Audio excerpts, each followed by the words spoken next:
Something else that I wanted to take some time to play with in the course of Supercell was the idea of change, the idea of characters becoming different, and how the world sees them, but just like the idea of a character going through like personal growth, where when we meet Mark, we meet him through Sana's eyes and to some extent Marcella's eyes.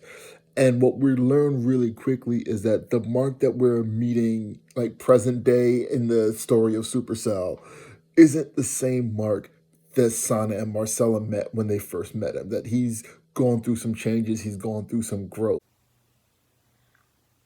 So, middle school Mark was not a good boy. High school Mark, on the other hand,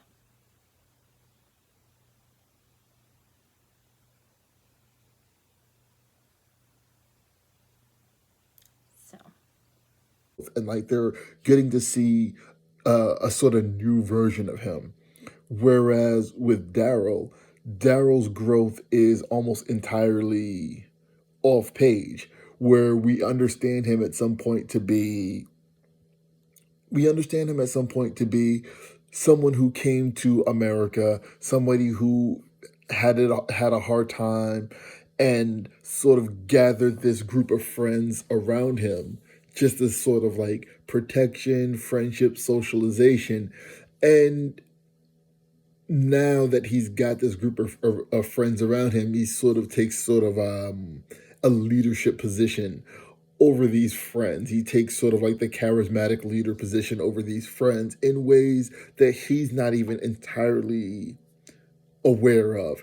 Whereas like I might see him as more charismatic and Alana sees him as more manipulative. And it's up to the reader to make their own decisions. But like the consequences, the repercussions of the way that he organizes his friendship, we don't get to see the fullness of that until we get to the first book, Operator, being as Supercell is a bit of a prequel.